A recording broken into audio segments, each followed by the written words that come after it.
back, everybody. Welcome back. Thank you for coming back to this, series of habits, 5 habits of a woman who doesn't quit, or a man who doesn't quit, or a person who doesn't quit at the end of the day, a young boy, a young girl who doesn't quit. So, as I said, I am so grateful for each one of you who has liked and subscribed and has shared, and I pray that you will comment. I really want to read your comments. I want to respond to your comments. Plus, I also want you to share what you think about what I'm sharing and your insights and your wisdom. So I don't take it for granted. I'm so thankful. Thank you, everybody. Thank you so much for liking the channel, for subscribing, and for sharing. It means a lot to me. Now, we did the first habit, which was that she accepts the assignment of refinement. She accepts the assignment of refinement. And today we're going to do habit number 2, which she follows through her commitments despite how she feels. She follows through her commitments despite how she feels. Despite how she feels. And this is a very interesting one. So remember how in the first habit, we were going through refinement. Refinement, I told you, is not a very easy process. It takes you through the process, takes you through the things, yeah? Now, we commit. We've committed to our goals. We've committed to the assignment. We've committed regardless of the refinement. We're like, okay, Lord, I'm in it. I'm going to do it. Or, okay, team, we're doing this, yeah? So, now, the problem with the thing about committing to stuff, it's going to come at a cost. We are not going to feel like exercising. Yeah? She follows through with her commitments, or he follows through. If you say yes, you say yes, it is a yes. The Bible says, let your yes be yes and your no be no. Period. Hakuna perhaps, maybe, oh, I'm not sure, I don't know, I don't want, I don't feel. Let me tell you, me kwanza, me, I can't lie. Yeah, I'm a feeler, which is good and bad. It's good. There's a good place for that, and then there's a bad place for that. Because let me give you a good example. I love sunshine. Ooh, I love the sunshine. When the sun is out, Susan is out. When the sun is out, I am out. I want to be out and about. When there's cold or it's gray and gloomy, try and get me out. Even for a cup of coffee, tea, even food, lunch, whatever. I'm like, oh, it's so dull, it's so gloomy. I don't feel like going out. I don't feel like doing this. I don't feel like there's so much I don't feel like, or I can't do it. I can't do it because I'm not learned enough, I'm not read enough. I haven't researched enough. I haven't talked to enough people.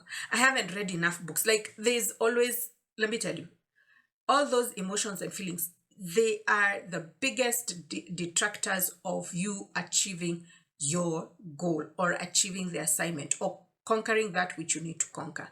And so if you are feeling like quitting, or if you've already quit, or if you are contemplating quitting because you feel like you don't do it, you must stand firm on your commitments. You must stand firm on your commitments. Now, let me tell you somebody who learned this lesson the hard way. Because emotions, feelings, it's good. They are good, but they are good in their context and in their place where they are supposed to be. I really, this guy, this is King Saul. King Saul, I think I mentioned him before. King Saul is there. He's been made king, and he's conquering, he's doing the things, but he's doing things in a very way, he's letting his feelings, his emotions do a lot of interference. And this is why you must commit regardless of your emotion. You must commit regardless of your emotion. Don't let the emotions get the best of you. So let's go to 1 Samuel chapter 13. When you see me looking down, it's just because I'm trying to get the Bible. 1 Samuel chapter 13 from verse 11. So this is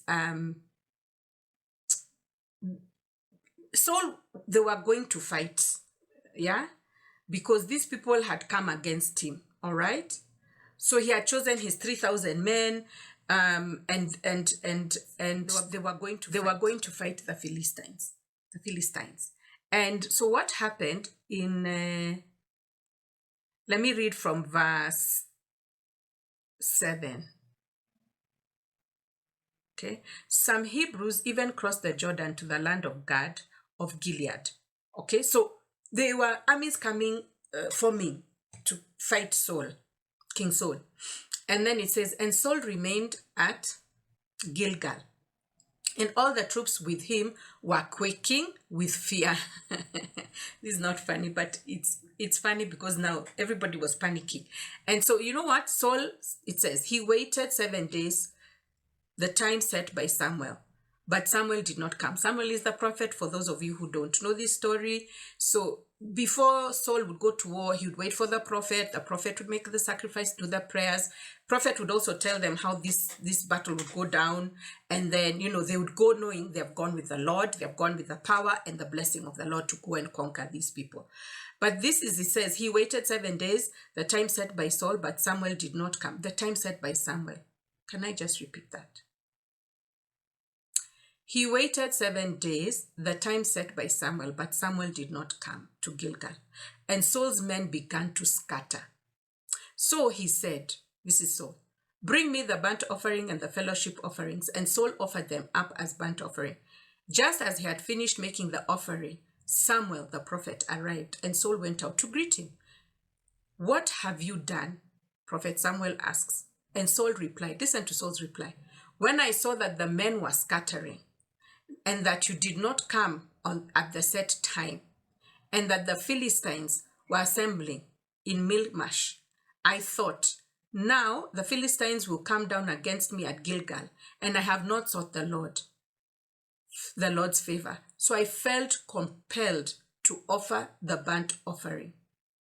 And of course, he was told, you've done a foolish thing. You have not kept the command of the Lord, the Lord God gave you. Had you would have been established. Your kingdom would have established over Israel for all the time. But now your kingdom will not endure. The Lord has sought out a man after his own heart and appointed him ruler for his people, because you have not kept the Lord's commandment. If I were you, please go read that.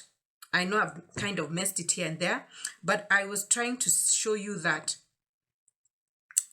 when you go with emotion, just imagine this guy went with emotion. But he had gone with emotion a lot. Even from the first assignment, he had kind of gone with, he was told, kill everything, destroy everything. He kept some. Okay, so that could be obedience, disobedience, and all that good things. But it was emotional because he kept the things that were good in his eyes. Those are feelings. That's your soul. Where your heart and your soul, those are the things. It looks nice. It feels nice. All the things, my dear, my dear, my dear. Okay, we can even pick Solomon. Solomon, wisest guy, was told by his own father, these women, don't do it. These people bring you problem will come with these people. No. He doesn't. And with Solomon, it's even worse, because even how he ended at the shrines that he had been warned not to do. If he had just kept his commitment, irregardless of his emotions, irregardless of all the women that he thought he loved and liked and all the things. If he and then here comes Samson and Delilah. Samson, Delilah is telling him, oh sweetheart, you don't love me, you keep on cheating me, you keep on telling me this, and what does Samson do? Because of emotion, because he's like, I feel so bad, let me tell her the truth, let me really tell her the truth. And she cuts his hair, and then he wakes up, and then that's the end. Not really. He gets himself into being gouged out his eyes, thrown into jail or prison or whatever, and then his hair grows back and he does what he needs to do. But the point is, if he had not given in to his emotions or feelings, that would not have been his destiny. So, I am one of those people. I know feelings, emotions, all the things, I don't feel like it. I don't. Half of the time, I don't feel like doing. Very few things do I feel like doing. Very few. Eating ice cream. Yeah. Anything sweet, that's me. But the hard things, the things that are going to get me to where I need to go, yeah, I always want to quit. Yeah, I'm always like, no, it's so hard. Why do I have to do it? I don't feel like I'm in so much pain. This has happened. That person did this to me. They're so mean. They're so bad. They're so that they all the things. And because of those things, I want to quit. No, you must follow through. You must follow through with your commitment. When you make a commitment, especially to the Lord and especially to yourself, you really need to keep. It doesn't matter the process, how long it's going to take, guys. Even if it takes you 6 months to read 2 books, read the 2 books. I'm telling you, it will make such a big difference. Even if you said you were going to do something in January and it's in March and you haven't done it, or you quit, or something came up, pick it back up again and push. You know why? You are learning one of the best characters of God, which is faithfulness.